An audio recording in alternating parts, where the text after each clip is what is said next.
What's going on, everybody? Welcome back to another episode of NBA to the Galaxy Pod. I am your host here, Scotty Drown. You can call me Scotty. You can see my co-host here, who's always with me, Slimster. You switched up the name on me. You switched up the tag on me there. Yeah, Hey, man.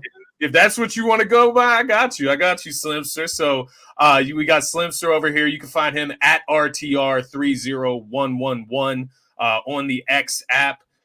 With that being said, man, we got a lot to get into on this show. It's been a little bit. I've been stressed out as a Sixers fan. I don't got no Sixers gear on. I'm done with them for now. But that would be why we didn't check in yesterday when we were supposed to ultimately. But here we are, man, on a nice bright Saturday, and we got some round two action today that we'll get into later as well, man. But how are you doing on this fine Saturday, my man? It's been a while.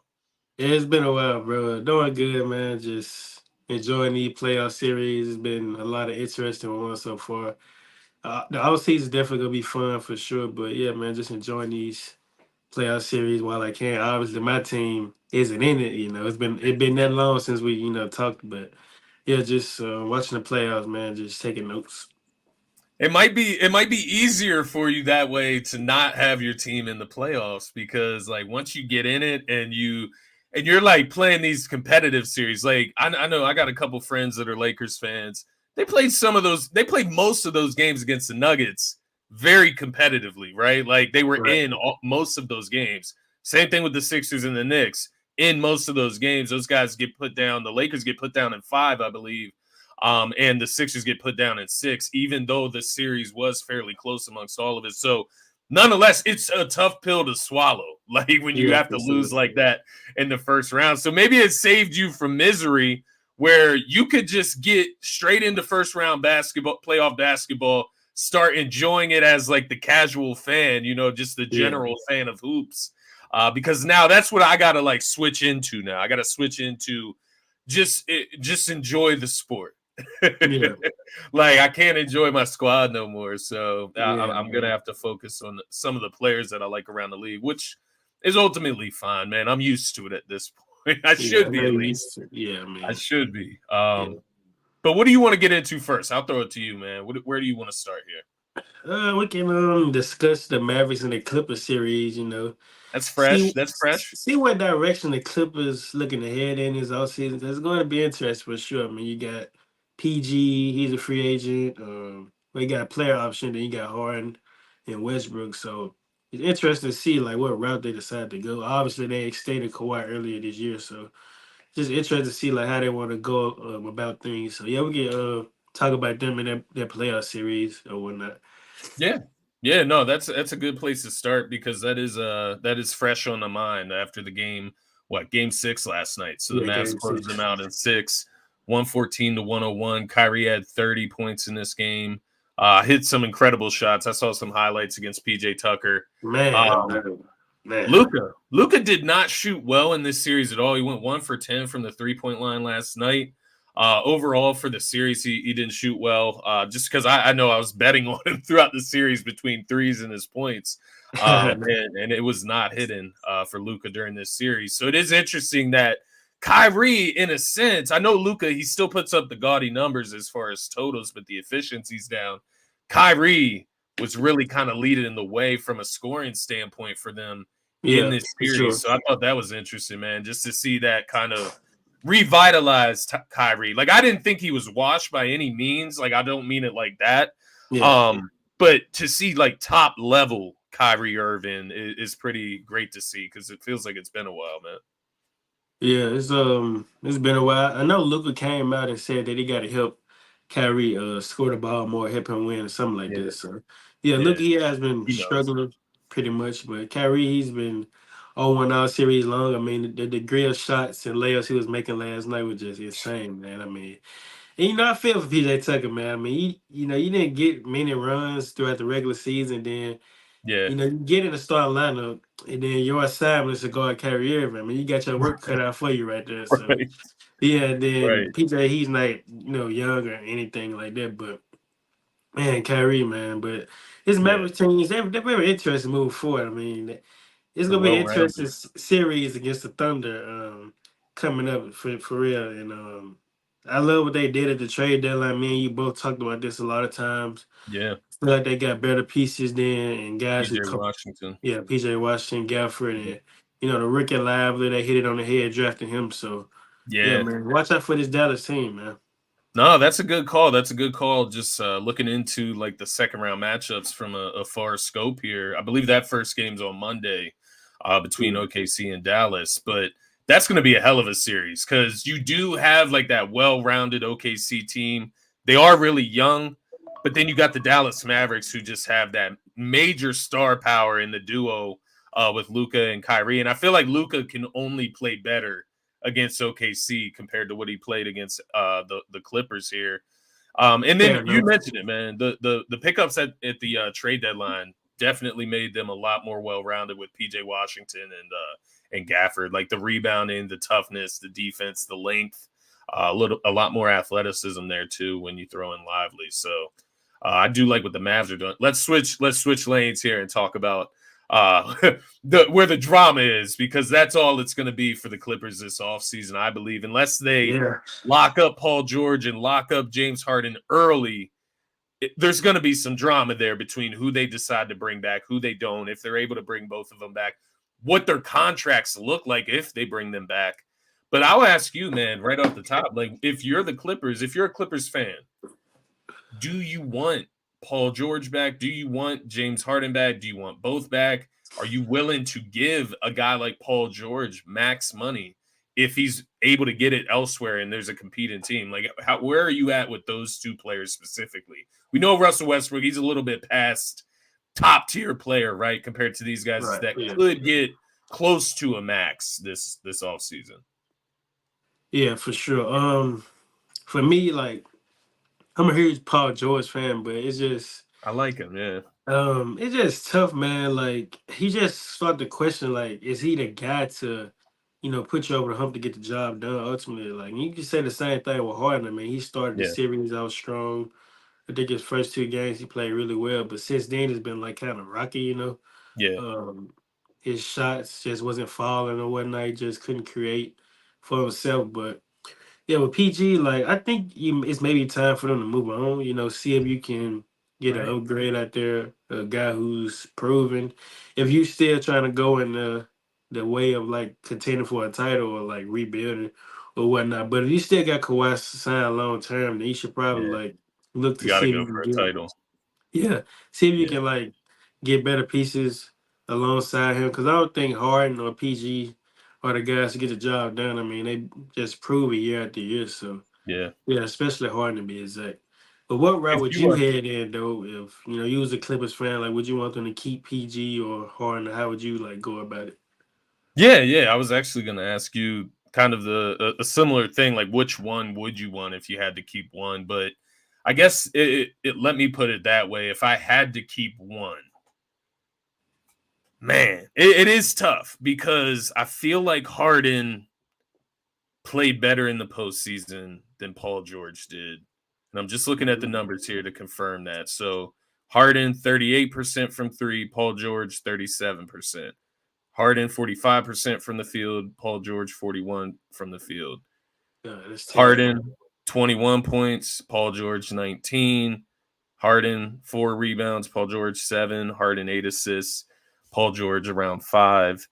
It's close. They played very similarly, and so I guess I personally like Paul George more. Like coming from my perspective as a Sixers fan, dealing with James Harden, Yeah. um, being honest with you, I like Paul George more. I like his makeup. I like his length. He is able to still defend, even though some nights he might have like an off night shooting. He still can contribute rebounding, defense.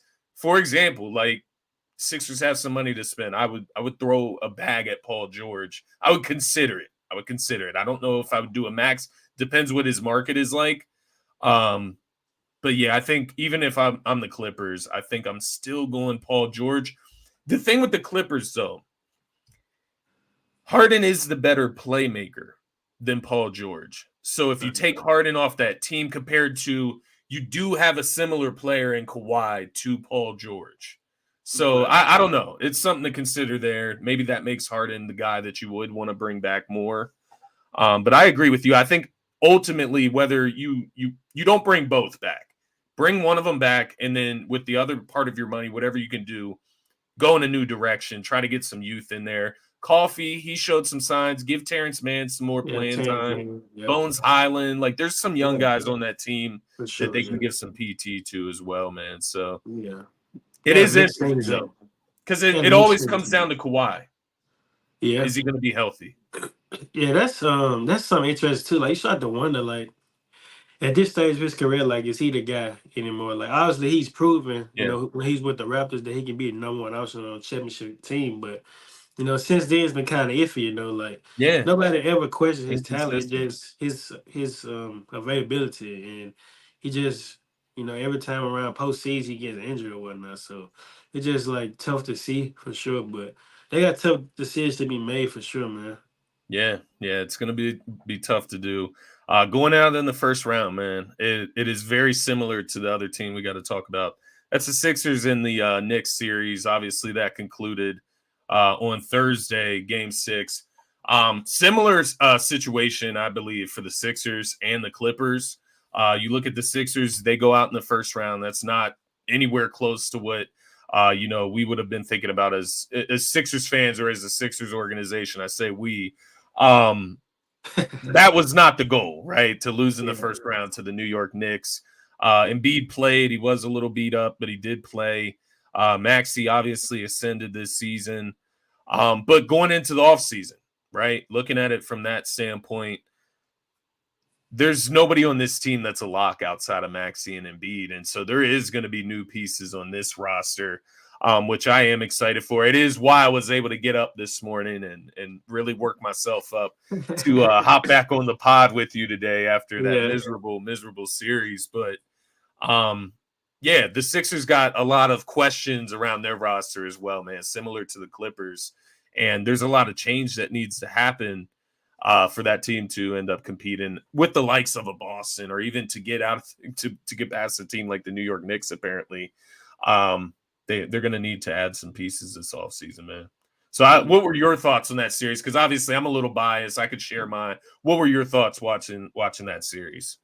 Uh, Me and you both watched the last game Thursday. We was chatting about it or whatnot. But you said that it's two locks on the team, and that's Embiid and Maxey. But if I'm being honest, there's another guy that I feel like he can be a Who's that? lock on the team, and it's just I feel like his tension here has been kind of rocky, but I feel like long term it'll be better as time progresses on. And that's a guy that goes by the name of Tobias Harris. Oh. And no, I'm joking, but no, but let me stop. But here's the thing, I got a question for you though. Like Buddy Uh, Hill, it's so interesting, right?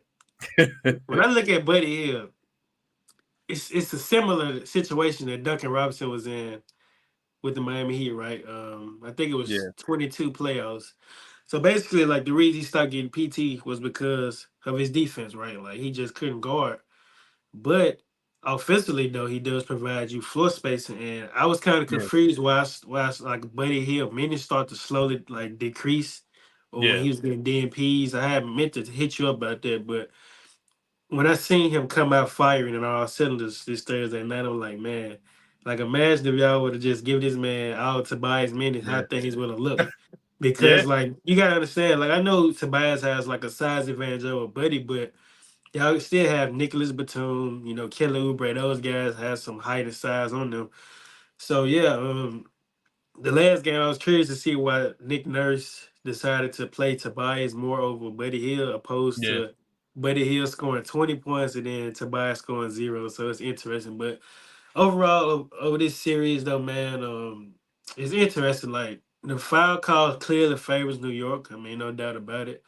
I'm a huge Brunson fan, but the whistle definitely goes to his favor. You can see it. I mean, Tyrese Maxey could get choke slammed through a damn table and the rest wouldn't call it. That's what And makes me the most heated about the series. The Tyrese Maxey like lack of whistle compared to Brunson's. Like if it was just a physical series, that would be one thing. But like just the scale that they blow the whistle for Brunson compared to just like letting Maxey just get. I don't Yeah, know. It was it's wild when he goes to the rack, man. Just to yeah. hear I no mean, whistle. it was just wild, man, for But sure. Brunson did ball out. I'm Yeah, not I gonna give lie him there. props. Yeah. I don't like him. Obviously, I'm a little hurt right now. My feelings are hurt. I'm a little biased towards him or against him, I guess you would say. But he did ball out. He's arguably been the best player this postseason so far. Just to give you an idea where my play, he ranks number 3 on my best players in this postseason so far. So I have 2 guys ahead of him that I think have maybe not put up the same numbers because Brunson has arguably put up the best numbers from the scoring standpoint. Um, but just the overall impact on the game, I have 2 guys ahead of him. But I think that speaks for itself, right? Like there's a ton of superstars that have been in this postseason so far.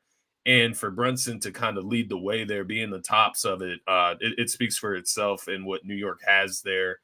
And they have a bunch of guys that play really hard around him. I obviously, like you said, I'm glad you said it for me so that I don't have to feel like I'm like crying here. I don't want to sit here and like complain. Yeah, But the calls were annoying, man. It did feel like we were playing against like the NBA as a whole. Adam Silver. I don't know what was going on game 2 with the timeouts. Like that's the one that really like haunts me. Is yeah. like, damn, if we They just get definitely, a timeout and win yeah, that game in New York, that yeah. They changes the definitely entire changed the series. series for sure, bro. I mean, Yeah, like but the series, it doesn't start until the other team officially wins on the road, and that would have been a huge win for exactly, y'all guys, man. It sucks to exactly. see that the way it happened, but it would have been a huge That's win the for game, sure. though, right? That's the sport. That's it can happen in any sport. It happens to teams all the time. It is what it is. It's part of the trade here. But ultimately, what the series pointed out to me, man, for the Sixers from a basketball standpoint, strictly here, um, you got to get somebody one to back up Embiid. Like it can't be Paul Reed anymore. When Embiid comes off the floor, he was a plus like 46 or a plus 48 across this series. When Embiid was on the floor, the team was plus 48 or 46. Um, that speaks for itself to me that you lose this series in 6 games and he's Yeah, up that much when he plays. You have to get a quality backup and you have to get guys that can help rebound. I mean, it was ridiculous in this series, the offensive rebounding. And it does speak to the ability of New York. But you also, like guys like Tobias, you mentioned it, man. Like, there's so many different things we can talk about with Tobias in this series. Like, there's so much yeah, long. Like, he was, so for the first, like, 4 games, he was an afterthought. Like, it was just more or less like, if you don't notice him, it's probably a good thing. Like if he's just in the game and you don't notice him. yeah, You get to game 5, he finally shows up. He gives you 19 in that game. It was his highest scoring total of the game. It was closer to what he averaged during the season. And then you go to game 6, bro. And this man, not only does he score 0, but he's in for 29 minutes and he takes 2 shots. He takes 2 shots. He's getting paid $37 million. I know everybody says it's 37. It's still a lot of money. 4 rebounds, 3 assists in this game. Unacceptable. So, like you said, just add some shooting in place of Tobias, whether that's a Buddy Hield. And I think to answer your question regarding Buddy Hield, I think part of that was the fact that he got traded for mid-season, right, at the trade deadline. Embiid was injured at that time, so he was playing a lot of minutes without Embiid in the equation. Then Embiid gets thrown back into the equation right at the start of the playoffs. And so I think Buddy Hield was just on a very short leash. Didn't play very well in the first like 2 to 3 games. I think he got playing time. No, he did. His playing time stopped in game 3 actually because that was the game Campaign got inserted into the rotation, took his minutes. Campaign had a good game 3. We end up winning that game, and then Buddy doesn't play in game 4 or game 5, I believe, actually. So to your point, yeah, I think that was more of Buddy not being fully integrated into the team because he yeah, talked about it in his post-game press conference. He said he would like to be back in Philadelphia and that he feels like if he gets more time to play with Maxey and Embiid specifically, it'll look a lot better. And I agree, man. yeah. It will, yeah, for sure. Kelly Oubre, Yeah, he's another guy I would consider bringing back. I wouldn't call him a lock just because I'm not paying him. I'm not. We're not doing the Tobias thing again. Like that's my main thing. That's why I'm like Paul George. I love Paul George, right? Like he's been a great player throughout his career, but we already have Embiid who's injury prone, who struggles with different ailments throughout a season. yeah. Paul George, is he really like that answer? Is he that answer? Is he that guy at the late game that's going to help us out and hit clutch shots? Like, I I don't don't know, know. man. It's just Like, are tough. you giving Paul George? Are you giving Paul George a max contract? No, not by any means.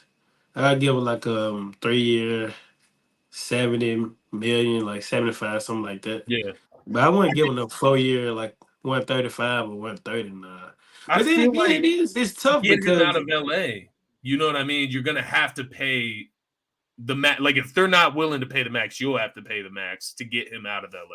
yeah, it's tough because like that's why I say like some players kind of do ruin the market, like for some players, because I'm sure PG gonna look at a guy like Drew Holiday, right? He just got a 4 year, 130 extension or something like that, Yeah, so he's gonna look at that and be like, oh, if yeah. Drew can get that, I know I can get that, or probably even more. Right. I should So, get more than that. yeah, so he's gonna look at stuff like that, and it's gonna be interesting for sure. But you brought up Kelly. I would love to see Kelly on the Sixers again next season. I feel like he did a pretty solid job going Yeah. busting the whole series. I mean, it's easier said than done, but I like his fit on this team. He can play off the ball. He can shoot. He is an athletic wing. So yeah, maybe y'all can give him like around 9, maybe 10 mil, like 2 year, 3 year deal. That'd be pretty nice for y'all as well. Yeah. As Yeah. well as That Buddy sounds too, perfect. though. That sounds perfect. Yeah, Lowry too. I love what I seen. Game 6, his leadership. He could have been pounding on the bench that he wasn't getting playing time, but instead he Yeah. was giving Joel and Maxi advice on the bench. So that's what vets supposed to do, man. So You yeah, know, with Lowry, it's interesting because I think it'll be up to him. I think he can come back. I think we would bring him back if he wants to play again.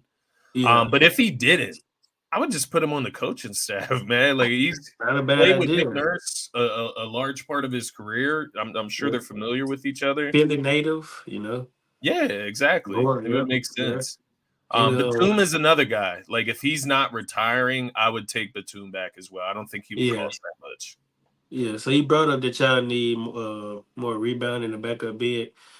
Yeah, you can say that, and also y'all need another ball handler Yeah, beside I do Maxi for agree. sure. Because I like the idea of playing Maxi off the ball. I feel like he Yeah, could be a lot effective playing off the ball, post on the ball, even though he do a pretty good job of it, but he's a yeah, pretty good shooter. So, you get him off the ball, try to acquire maybe a guy like DeJounte Murray or, yeah, potentially yeah, Zach LaVine, depends on his health, so yeah. Zach Levine, man, it's an interesting name. It's exactly what you said. It's the health. DeMar DeRozan is interesting, right? Like he's a guy that can handle the ball, score 1-on-1. Jimmy Butler is a name that's been floated around that the Sixers are looking at. Brandon Ingram's another name, but he would be closer to like the bottom of the list that I would want out of those guys. But I do agree with you. Just somebody to take the ball out of Maxi's hands, handle it at least partially, right? Like Maxi can still handle the ball, 45, 50% of the time. That's fine. But I think yeah, adding another ball handler, another playmaker, like they had, like, for example, they had Kyle Lowry starting next to Maxi. Like that right, right there. yeah, Let's get somebody in there with a little more size, a little bit more youth, a little bit more athleticism than Kyle Lowry. Kyle Lowry, great coming off the bench. yeah, Kyle Lowry in the starting lineup, I yes, don't know. yeah, So, yeah, I do agree. I think bringing in wings, athletic, basketball players, right? Just bring in winning players. That's really what I can yeah, say. Like, because you can go so many angles, man. They're gonna have to refill this team with talent. But they lacked a little bit of everything, right? Like they could use a little bit more floor space, a little bit more athleticism, all of the above. But let's move on. Don't want to spend too much time dreading the Sixers here.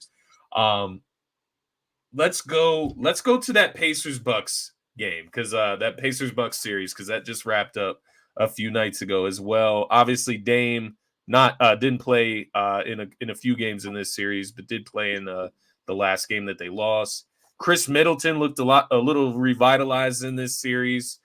But the Pacers come away with it 4-2. Pascal Siakam, Tyrese Halliburton, Miles Turner, and company. They got a very deep team there in Indiana.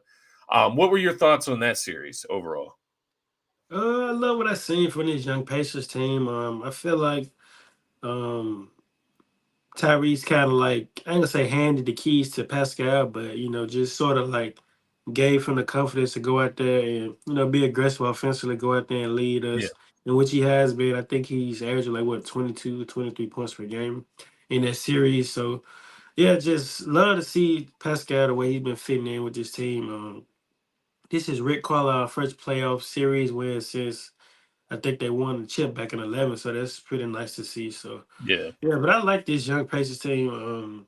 I mean, obviously they're missing a huge piece in Benedict Mathurin, young guy who can score the ball. But yeah, from what I've seen this series, I like what I've seen for the most part. They got a nice mixture of guys with the youth and the yeah, vets, Miles Turner, TJ McConnell, and obviously the young guys. But yeah, I mean, this series, from a Buck standpoint, I wouldn't really look too deep into it because your best player didn't play at all. So yeah. I wouldn't be in a rush to I think like it is break that things up simple. or hit the panic button or whatnot, because it's already getting rumors started that Giannis may want out and whatnot. But you Yeah, can't really like dig too deep in there because he didn't play the whole series, so it's really not much to look into it. But you can look and say like, okay, well, Chris Middleton, he looked pretty good the whole series. he Maybe did. he Yeah.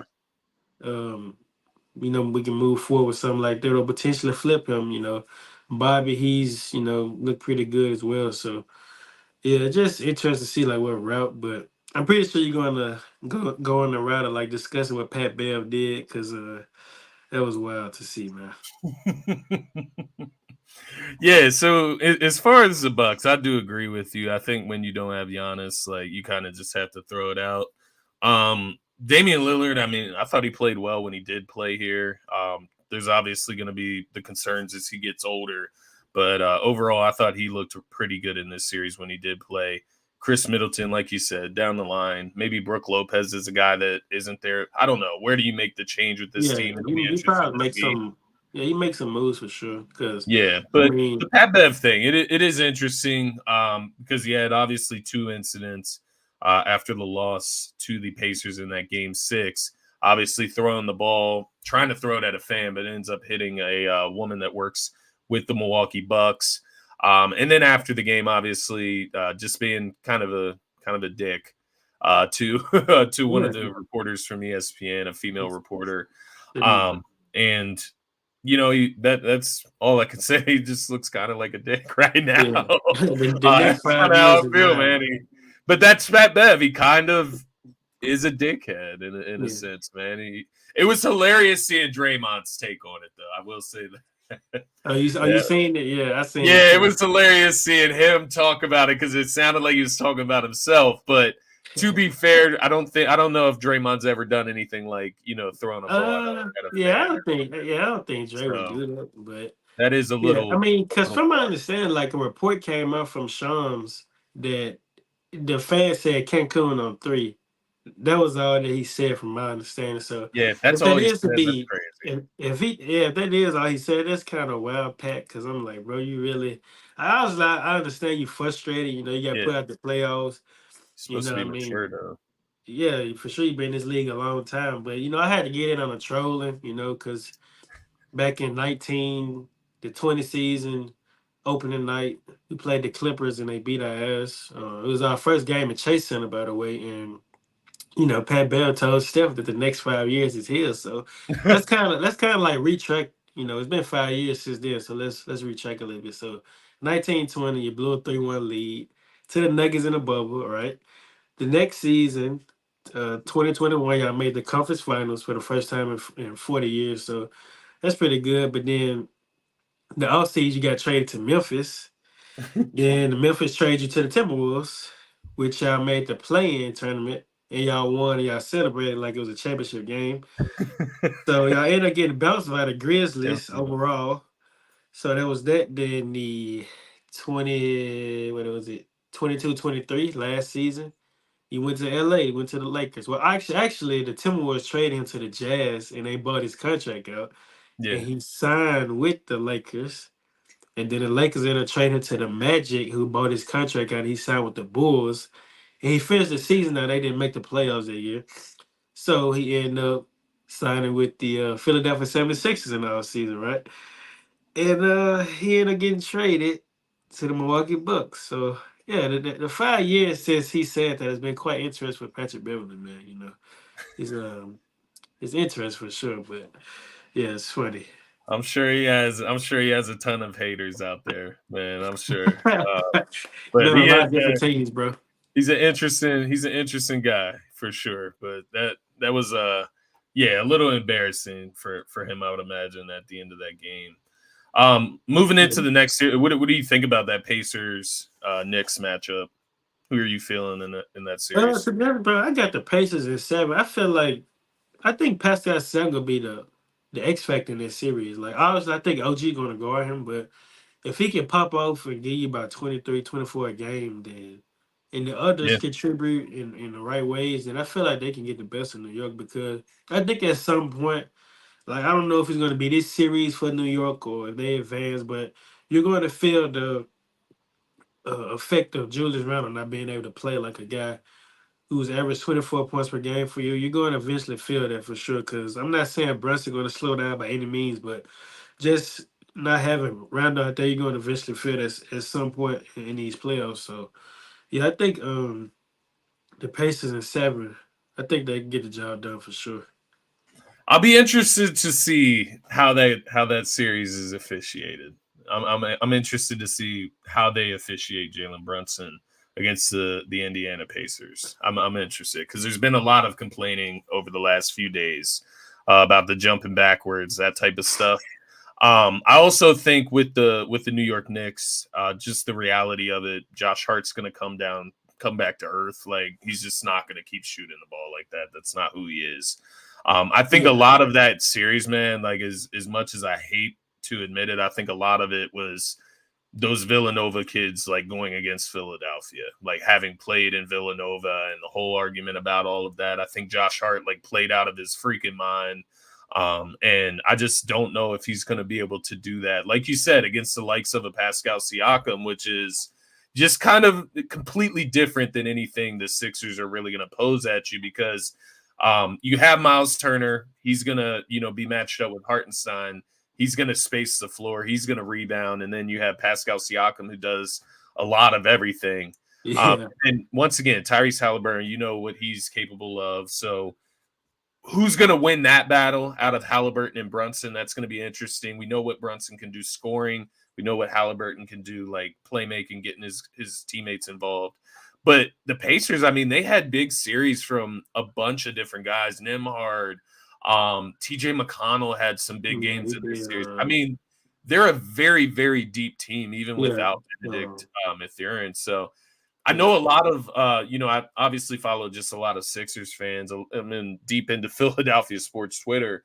A lot of Sixers fans think the Knicks are just going to walk over the Pacers, and I'm not bad. interested to see. I'm interested to see if that happens because if the officiating does continue to favor the Knicks, they really want that Knicks Celtics Eastern Conference Finals matchup. Sure, it'll be close enough that they can do that.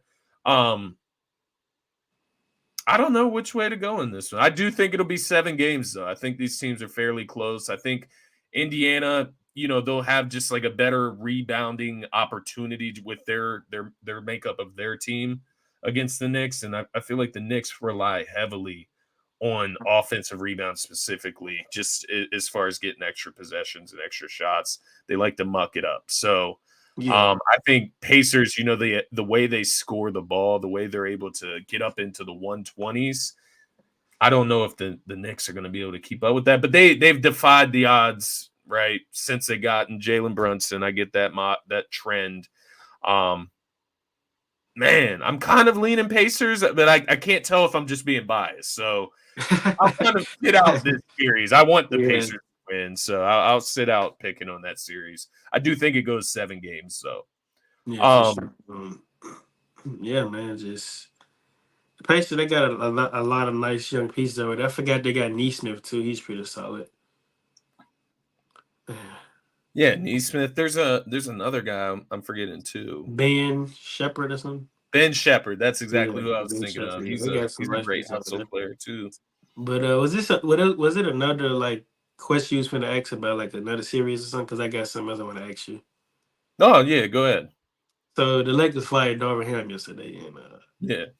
you know it's tough being a coach in the NBA. It's a tough gig, man. Just I mean, talk about the definition of scapegoats. That's the NBA coach, like head coach to be exact. But I want to get your thoughts on that. Like, do you think that there's a certain coach out there that can coach LeBron to another championship in the NBA? Like, do you think it's possible, or you just don't know? Like, because I'm curious to know. Like, obviously, like I will say this. Like, I know Darvin has been receiving a lot of heat, by this coaching and the way he operate about Yeah. things. But I feel like it's not totally his fault though, bro. Like, you look at the inconsistent of the players that's on the team, like D'Angelo Russell.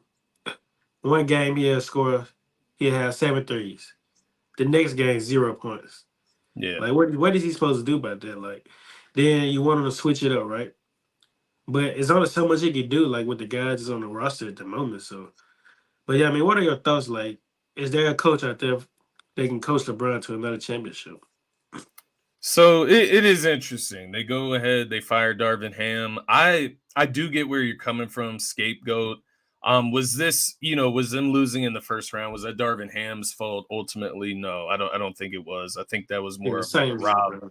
a Rob Palinka thing. But at the same time, I don't think Darvin Ham was a very good coach. So Yeah, I didn't see, like LeBron or anybody lobbying for him to, stay as the head coach. So yeah, for it leads sure. me Yeah. to believe he just probably wasn't that good, and maybe was there a little bit longer than what he ultimately should have been. But nonetheless, they move on from him. The weird thing about this matchup with the Lakers in the first round, it's the Denver Nuggets. So, like, did we expect the Nuggets to lose in the first round?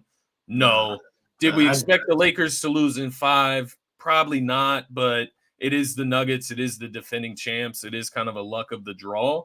But to your point, they do got some roster makeup, some roster rebuilding they need to do, and LeBron is a free agent if he wants to be. So, does he go back to LA? Maybe it depends on the coach that they select. I really don't know. They've tried like all of these coaches. Like I really don't know what route you go as far as like a head coach. Maybe like a newer, like younger type of guy. Like I've seen people talk about JJ Redick, but they do a podcast together. So like I don't get that like concept of like him coaching LeBron. Like I just don't feel like that will work. So I feel like you I do was have to have somebody who's more experienced who can command the locker room. I think that was part of the problem too, Darvin Ham, like commanding the locker room. yeah, for You sure. need Yeah, somebody that's going to be able to do that. Maybe that's what decides where LeBron ultimately ends up going. Maybe he doesn't stay in LA. So it'll yeah, be interesting. yeah, for sure. I say like you mentioned like what way they should go as far as like coaching like more youth or like somebody more experienced. It's just tough because I mean they had Luke Walton, Frank Vogel, and Darvin Ham. So there's three coaches since LeBron been here. He been his Whoa.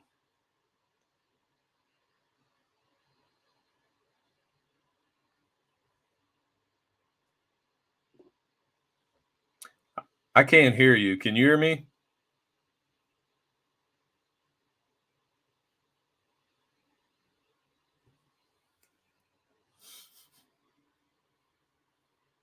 Technical difficulties. Give him 1 second here. Hop back in.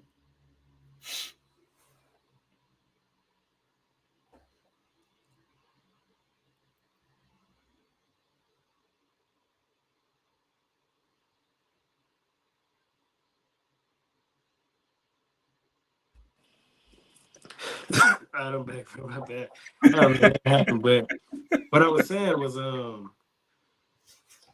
it's interesting to see like what route they go in because they had Luke Walton, Frank Vogel, and Darvin Ham. So Yeah, Yeah, it's just interesting to have see. But experience guys too. yeah, Yeah, me they've personally, tried both. I like to see JJ Redick as a commentator. Like I don't just I like his mind of the game. I don't think he should be a coach, not yet anyway. But Yeah, yeah, I could see him with like a younger team, like the Hornets, for example. That's a team they've linked him to. I could see him with a team like that where he is a little bit older. Do we lose him again? Oh man, what is going on? yo. Yeah, I can hear you. We good. You just blacked out on the screen there for a second. All right, man. Let's move on a little bit here and get into some different topics. So I do got a few questions for you just before we get to next round predictions as far as round two. Um, what's your which series was your favorite series in round one so far? First, oh man. Like which matchup did you look at in the schedule and you said, I have to watch that game that night. Like I have to make sure I tune into that one. Honestly, like it's two really. It's two. Two? It's one in the East and it's one in the West. The Sixers and the Knicks, that series really didn't disappoint. Every game Um, was close. Yeah. yeah, every game close. It was fun to watch. It was nice playoff level intensity for sure Yeah. from both teams, and yeah, that and then obviously they ended them in 5 games, but it was fun to watch. And that's the Lakers versus the Nuggets. That was a Yeah. pretty I can pretty agree. fun series to watch for sure. I mean, just to see the way AD was being more aggressive offensively, going out there, finding his shot and getting it done to the best of his ability on defense against the Joker. But overall, the Joker overpowered him. But Yeah. yeah, those are my two series. I was like, okay, I'm going to tune into the most for sure. Yeah, I think I would have to agree. Like obviously I'm biased towards the Sixers, so that was my favorite, but the next best one, I mean, the thing with the Mavs and the Clippers, like it looks a lot better on paper than what it actually was. Like there was a couple games mixed in there that were Yeah, I blowouts. mean, So it's like the matchups were great, but there was only a few close games. So I would say the Lakers and the Nuggets ultimately would be that other matchup that I was looking at yeah, because for sure. it Because just like, has some like Jamal Murray, like big shots, dunking on LeBron. I mean, big Michael Porter Jr. games, big AD man, games. right. LeBron obviously in the matchup. Jokic doing what he does every single game. But I mean, I would have to agree. What was your least favorite series in the first round so far? Which one have Um, you tuned into the least? that would be. It's really two, and that's the Timberwolves and the Suns. I mean, I felt like to me after game two, I know it was wraps for them boys. Like, Yeah, I feel has had zero faith in the Suns. I mean, that's probably something we can kind of allude to before we get out of here too. Just a little yeah, bit about the Suns and how they're going to go about things. But yeah, that series then the Celtics versus the Heat. I mean, it was kind of a no brainer that the Celtics was going to beat them. I mean, no Jimmy Butler, no Terry Rozier. You got your work cut yeah, out for you. So yeah, it's those are the two least favorite series that I would tune into. And also when you mentioned with the Mavericks and the Clippers, you're right because I mean Kawhi only played like what 1 game, 2 games maybe. yeah. That is true. The matchups, yeah. So that does Yeah, take a so little bit out of it's it. like no having no Kawhi is not going to be that fun anyway. So Yeah, that's yeah, fair. but those are OKC my two least series. sweeping the Pelicans too. That one Oh was yeah, that pretty series too. Yeah, I worthless. didn't really tune into that series as No much as Zion. Yeah, that's I didn't feel like we needed to talk about it too much. Like, yeah, the Oklahoma City great win. Like it was great for them to get like their first playoff series win with that team. But the Pelicans and no Zion, they looked lifeless out there, honestly. They looked lost. But maybe that speaks to how good OKC is. But their matchup with the Mavs is really going to be something to look forward to. That's going to be a great matchup. But what's up, Darius? Darius hopping in the comments there. Who's your best player in the postseason so far? Uh, man,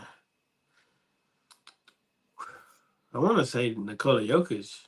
I mean, just he's been just like rebounding the ball, like scoring, playmaking, just doing it all. But Yeah. Man, it's tough because it's like I don't want to leave Anthony Edwards out at that conversation because he's been. I mean, you talking about getting it done on both ends. Like, he's Hey, been. Darius is not lying with this one, yo. Yeah, but see, here's the That thing shit though. was Like, ridiculous I with Derek would say White, Derek bro. White because he did average 20 something points, but it's like it's against a humble Miami team. Like, no Jimmy, no Terry Rozier. Like, obviously, that's no excuse, but it's the Heat that we talking about here. Like, without their best player, so yeah, That's still crazy for an average stat in yeah, this series. 21. It is He crazy. was lighting them up. Like I know Darius is trolling, but Yeah. uh, no, I do I agree with you, underrated though. mention though, like maybe Donovan Mitchell just scored 50 last night, and he scored Yeah, all of the Cavaliers' points in the fourth quarter. that's So crazy. Yeah, that yeah, is like crazy. see, it was like 60% from the field too. So yeah, Yeah, D Mitch, it's interesting because on my list here, I listed 5 players, but I took off losing teams. So I guess to give you a prelude to what I think is going to happen, I think the Magic are going to win tomorrow. I think Paulo Banchero is going to close the Cavs out tomorrow. hello. Yeah, so I didn't have D Mitch included in this list, although he has played pretty well. I think he's going to lose that series, but I did agree on. I have Ant Edwards as number one. He got the Suns out of there, swept them. He did have a major help. McDaniels was great in that series. Cat had games.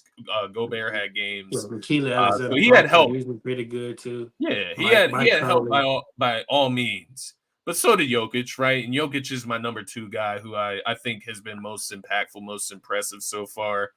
Number 3, I mentioned it earlier though, but Jalen Brunson, I think his impact on the Knicks is pretty significant with the amount of points that he puts in, the playmaking, and the fact that he is when they need a bucket, he has to go get it. There is nobody Yeah. else that you can go to on that team to go get you a bucket one-on-one.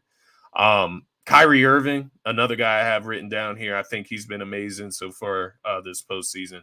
And then Yeah. Jamal Murray. I know I have 2 Nuggets on the list there, but Jamal Murray has just been huge in big moments during the playoffs, man. So Yeah. Down the stretch, he's been huge. definitely wanted to shout him out because I don't know. He goes into a different level in the postseason compared to the Yeah, he regular season. does. To me, he's been mid the whole series, like from a like shooting standpoint. But you can count on him, like in the clutch. Like he'll go out there and get the job done for sure.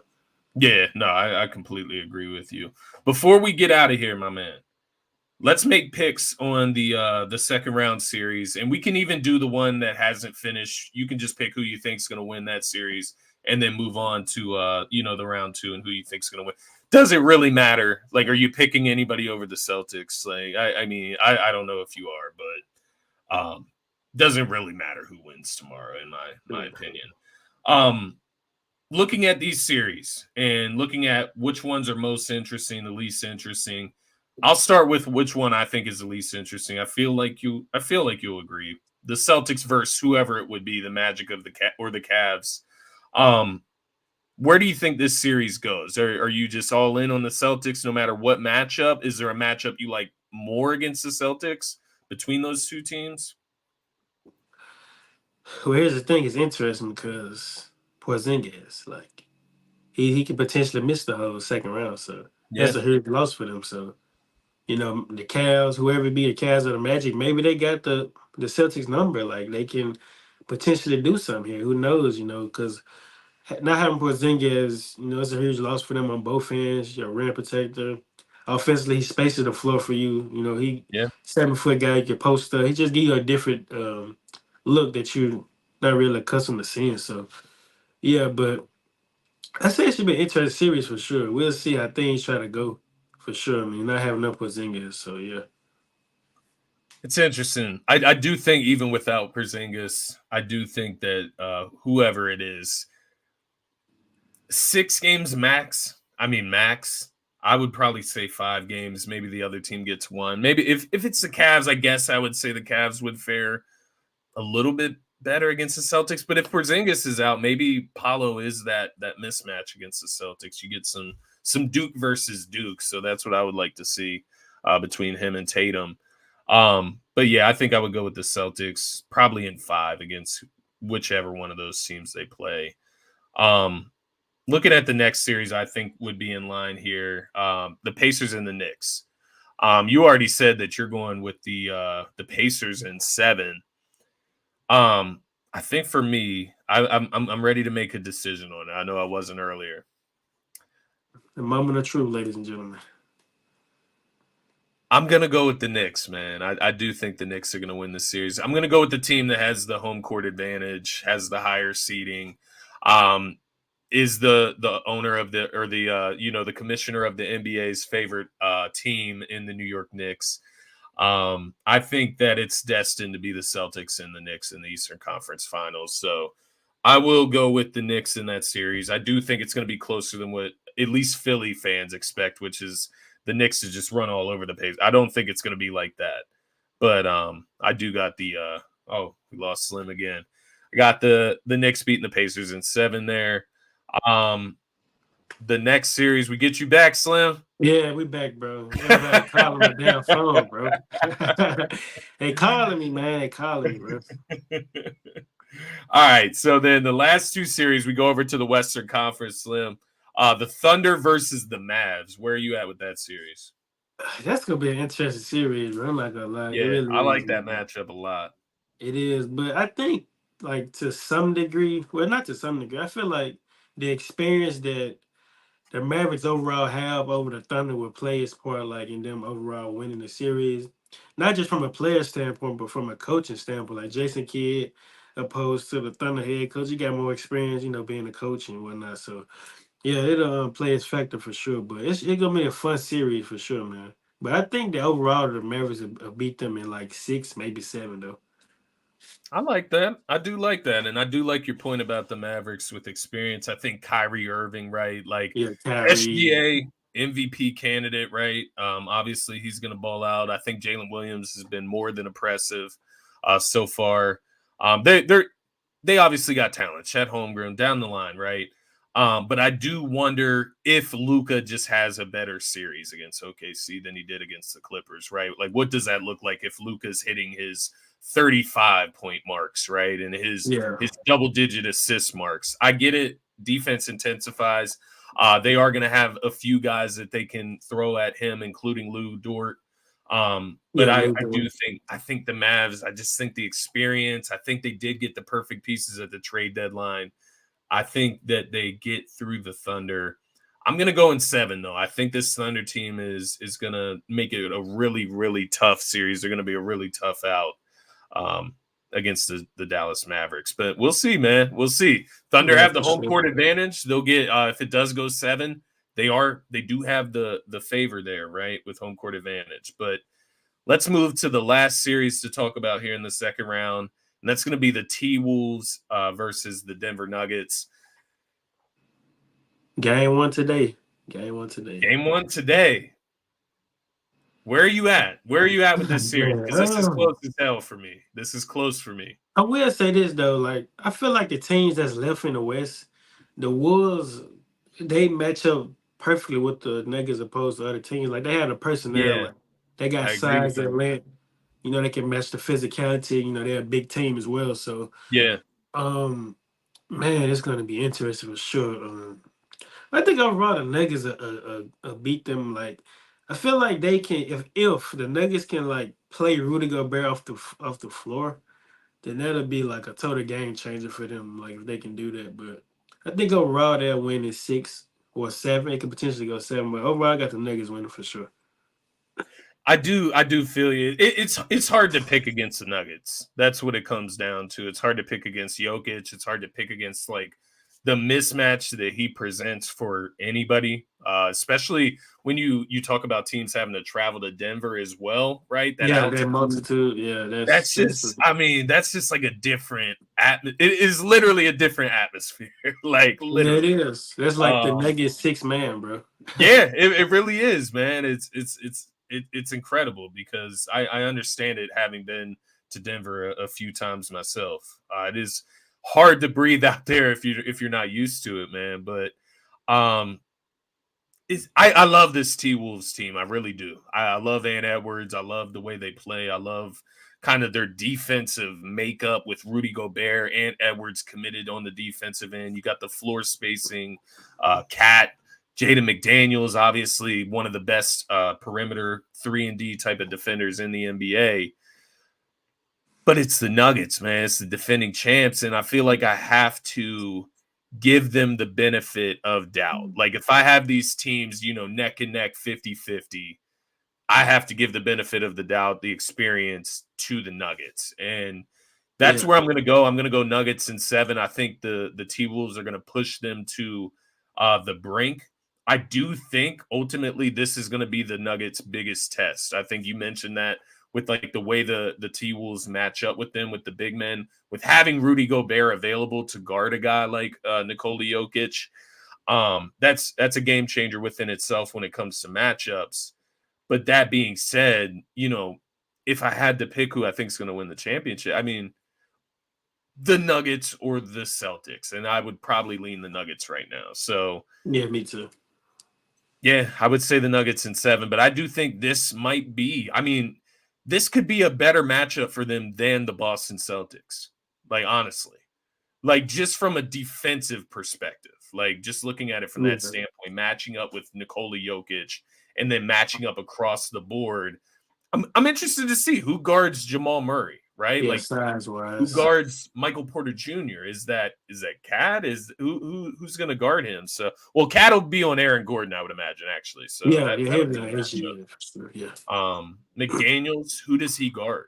Right, and Edwards can guard the other guy, but who does? You probably would put McDaniels on Murray though. Yeah, you Yeah, would probably do best that. defender. Had that length to try to Yeah, bother him. and then Yeah, throw contest Ant his on shots and stuff. Michael Porter Jr. Yeah, and yeah, MPJ. Yeah, And for sure. then who's the other starter? Is it Mike? Is it Mike Mike Conley? Conley, you put him on KCP. Yep, exactly. Yeah, so that's how the matchups would go for me.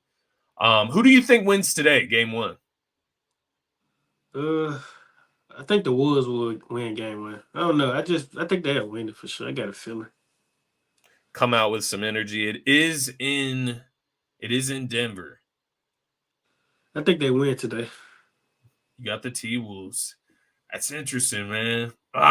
They could set the tone, though. They could, man. I feel like Ant Edwards is going to come out today and have a game. I think he is going to try to set the tone. They've had a few days off, right? Like they got the sweep in as well. I know Yeah. the Nuggets have too. They had a gentleman's sweep, but it's interesting. I think this is kind of, I don't know. I don't want to say it's going to set the tone for the series because these games are going to be crazy between these two. And Edwards comes out strong today. I'm going to go with the Nuggets still at home. Game 1, I think they need to set the tone as well, reassert themselves, let everybody know where they're at. But I do think we're going to see an Ant Edwards crazy game today. I really do. Yeah, But for Jokic sure. is going to give it right back to him. I think Jokic is going to come out with a purpose today as well. Great matchup. Great basketball for today. We'll have to figure out, I believe we need to figure out and lock in a specific day of the week where we're going to be back here, but we will be back here during this week, probably around Tuesday, Wednesday, I believe, right? Yeah. Depends on your schedule, my schedule, but we'll lock it in. And we'll put an announcement out there for when we're going live so you guys can tune in and Yeah, for get sure. the comments in, right? Share your thoughts on the show. But that's all I got for today. Slim, did you have anything else before we get out of here, my man? That's pretty much it, bro. We pretty much hit it on everything else. So we'll discuss like next episode. We'll discuss a few more things, but this episode we're pretty good. Yeah. So Yeah. We'll get into whatever we need to next episode, whatever pops up over these first couple games of these series. But thanks for tuning in, everybody. If you're not subscribed to the channels, if you're watching on the NBA to the Galaxy Pod channel on YouTube, hit the subscribe button. If you're watching on Scotty Talks NBA YouTube, hit the subscribe button and like the video to help us grow here. And be sure to tune in later this week. You will see the announcement. But that's going to be it for this episode, guys. Peace. yeah.